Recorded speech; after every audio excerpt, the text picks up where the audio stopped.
ছাত্রদের কোটা আন্দোলনের আমরা দেখতে পারলাম গোটা বাংলাদেশের ছাত্ররা একটি কোটা সংস্কারের আন্দোলন করেছে। যে আন্দোলনে অনেক ভাই শহীদ হয়েছেন, তাদের রুহের মাগফিরাত কামনা করি। বিশেষ করে রংপুরের আবু সাইদ ভাই, তিনি শহীদ হয়েছেন, তার রুহের মাগফিরাত কামনা করে আল্লাহ পাক সুবহানাহু ওয়া তাআলা সমস্ত ছাত্র ভাইদেরকে শহীদ হিসেবে কবুল করুন যারা নিহত হয়েছে এই আন্দোলনে। আমরা আল্লাহ পাক সুবহানাহু ওয়া তাআলার কথাটা আমরা একটু আবার ভালোভাবে জেনে নিই। আল্লাহ সুবহানাহু ওয়া তাআলা বলেছেন মাকারু ওয়া মাকারাল্লাহ আল্লাহু খায়রুল মাকিরিন। পৃথিবীতে মানুষের কৌশল করে এবং আল্লাহ পাকের কৌশল আছে। মানুষের কৌশলের চাইতে আল্লাহ পাকের কৌশল সর্বাপেক্ষায় উত্তম। দেখেন, অলরেডি যে আবু সাইদকে গুলিবিদ্ধ করে শহীদ করলো এক পুলিশ কর্মকর্তা, তার নাম আমরা সকলে জানি, নামটা বলার উদ্দেশ্য মূলত নয়। তার বাসাটা পাটগ্রাম থানার, লালমনিরহাটের পাটগ্রাম থানা তার বাসাটা। দেখেন আল্লাহ পাকের কৌশল কি, আল্লাহ সুবহানাহু ওয়া তাআলা কৌশল অবলম্বনকারী। আবু সাইদকে গুলিবিদ্ধ করলো যেই পুলিশ কর্মকর্তা, তার স্ত্রী তাকে ডিভোর্স করেছে এবং তার স্ত্রী বিব্রত দিয়েছে, ব্রিফিং দিয়েছে যে এমন খুনির সাথে, এমন মানুষ হত্যাকারীর সাথে আমি সংসার করব না, কারণ সে একটা নিরীহ মানুষকে হত্যা করেছে। যেই হত্যার ভিডিওটা আমরা সকলে দেখেছি, আবারও দেখে নেন যে আবু সাইদ ভাইয়ের তার মনের বিশ্বাস ছিল যে আমি বুক টান করে আমি যদি পুলিশের সামনে দাঁড়াই তাহলে সে আমাকে গুলি করবে না। এটা তার ছিল কনফিডেন্স, এটা ছিল তার একটা বিশ্বাস, আন্তরিকতা। কিন্তু তার বিশ্বাসকে ভেঙে তার বুকের উপরে গুলি করলো এই পুলিশের এসআই। এ কত বড় নিষ্ঠুর হতে পারে, কত বড় মানে অমানবিক হলে একজন মানুষকে সে গুলি করতে পারে, প্রকাশ্যে গুলি করতে পারে, এটা আমরা কখনো কল্পনা করতে পারিনি।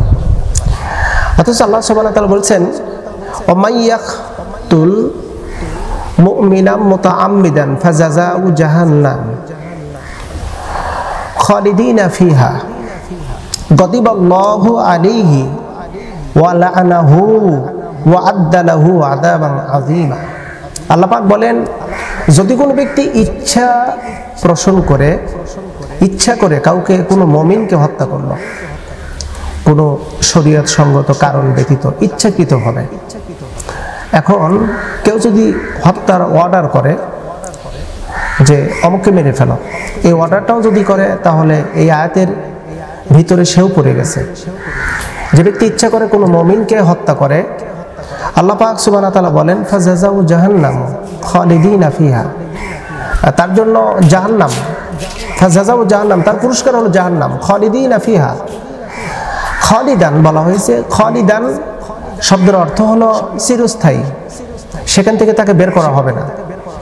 তো এখন কেউ যদি পারমিশন দেয়, হুকুম করে, জবরদস্তি করে, সে হত্যা করলো না কিন্তু পারমিশন দিল বা অর্ডার করলো, তাহলে সেক্ষেত্রেও কিন্তু সেও জাহান্নামী হবে।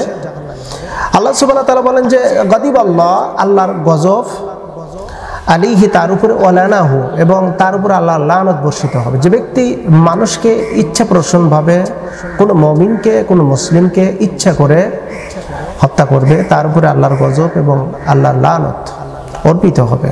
এবং আল্লাহ পাক বলেন ওয়া আদ্দা লাহু আযাবান আযীমা, বরং তার জন্য কঠিন পীড়াদায়ক শাস্তির ব্যবস্থাও আছে।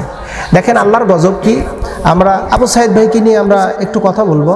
আবু সাইদ ভাই কোটা সংস্কার আন্দোলনে তিনি একজন স্টুডেন্ট, আর তিনি আন্দোলন করেছেন। আর এই আন্দোলনে আমরা তার ভিডিও ফুটেজ দেখেছি, তাকে কিভাবে নির্মমভাবে গুলি করলো, সে ভিডিও ফুটেজটা আমরা দেখে চোখে পানি রাখতে পারিনি। এখনো ভিডিওটা যখন চোখের সামনে আসে তখন কলিজা ফেরে চৌচির হয়ে যায়। তো সেই আবু সাইদ ভাইকে যে ব্যক্তি হত্যা করলো, গুলি করলো, আল্লাহ পাকের কথা হলো যে ব্যক্তি কাউকে খুন করে, কোনো মুমিনকে যদি কতল করে, তাহলে তার শাস্তি জাহান্নাম এবং তার উপর আল্লাহর গজব হবে এবং তার উপর লানত অর্পিত হবে। অলরেডি আল্লাহর লানত এবং আল্লাহর গজব শুরু হয়ে গেছে এই পুলিশ কর্মকর্তার উপরে। তার পরিবার তাকে পৃথক করে দিয়েছে, ডিভোর্স দিয়েছে। আমরা কিন্তু একটা জিনিস ভালো করে জানি, কেউ কাউকে হত্যা করে ঘরে ফিরে যেতে পারবে না। আপনি যদি কোনো মায়ের কোলকে খালি করেন, আপনারও একদিন সন্তানহারা হতে হবে, এটা আপনি বিশ্বাস রাখেন। আপনি কাউকে থাপ্পড় দিলে আপনাকে একদিন থাপ্পড় খেতে হবে। আমরা গ্রাম্য ভাষায় কথা বলি, ইট মারিলে পাথর খেতে হয়। তো আজকে যারা আমরা নিরীহ মানুষদের উপরে জুলুম নির্যাতন করি, একটু ভেবে চিন্তা করেন, কারণ আল্লাহ পাক ছাড় দেন কিন্তু ছেড়ে দেন না। আল্লাহ পাক ছাড় দেন কিন্তু ছেড়ে দেন না। আল্লাহ পাক কিন্তু আছেন, এই বিশ্বাসটা একটু হলেও স্মরণ করেন। আল্লাহ সুবহানাহু ওয়া তাআলা আছেন এবং আল্লাহ সুবহানাহু ওয়া তাআলা লাতিফুল খবীর, আল্লাহ হলো সূক্ষ্ম দৃষ্টি খবর করেনেওয়ালা। আল্লাহর খবর আমি আপনি কেউ যদি নাও জানি, আল্লাহ পাক কিন্তু খবর জানেন। হয়তো আমি কোনো কাজ করতেছি, আল্লাহ আমাকে অবহিত নয়, আল্লাহ পাক অবহিত আছেন। এটা দুনিয়ায় দিবেন, এই যে গজব এবং লানত, এটা কিন্তু আল্লাহ পাক দুনিয়ায় দিবেন। আল্লাহ সুবহানাহু ওয়া তাআলা নিজে বলছেন এটা আমি দুনিয়ায় দেব। এতে তাফসীরের ভিতরে লেখা হয়েছে যে গজব এবং লানত এটা বান্দার উপরে অর্পিত হবে দুনিয়ায়, এটা আখিরাতে নাই।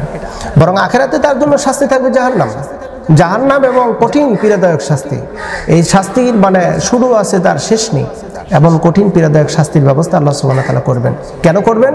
কারণ সেই ব্যক্তিটা মুমিনকে ইচ্ছাকৃতভাবে হত্যা করেছে, মুমিনের পথে কাটা দিয়েছে, মুমিনকে তার বাকরুদ্ধ রেখে দিয়েছে, মুমিনকে তার স্বাধীনতা হস্তক্ষেপ করেছে, মুমিনকে নানান প্রকার নির্যাতন করেছে। এই জন্য তাকে শাস্তি আল্লাহ সুবহানাহু ওয়া তাআলা দিবেন, এতে কোনো সন্দেহ নাই। আল্লাহ পাক এ ব্যাপারে বলেছেন যে ইন্না বাতশা রাব্বিকা লাশাদীদ, নিশ্চয়ই আল্লাহ পাকের পাকড়াও কঠিন পাকড়াও। আমরা আবু সাঈদকে দিয়ে যেই বিষয়টা আমরা জানতে পারলাম, আবু সাঈদকে যখন মারা হলো, এই ব্যথায় ব্যথিত গোটা বাংলা, গোটা বিশ্বের মুসলমান। তবে হ্যাঁ, আবু সাঈদের এই শোক আমরা এখনো ভুলতে পারিনি। তবে একটু হলে আমাদের কষ্টটা একটু লাঘব হয়েছে, যেই হত্যাকারী, যেই পুলিশ কর্মকর্তা আবু সাঈদকে গুলি করেছিল, তার উপর গজব শুরু হয়ে গেছে।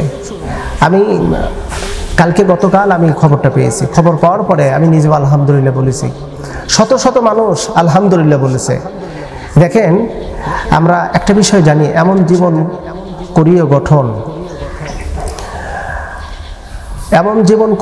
করিও না গঠন যে মরিলে তুমি কাঁদিবে হাসিবে ভুবন, বরং এমন জীবন করিবে গঠন মরিয়া হাসিবে তুমি কাঁদিবে ভুবন।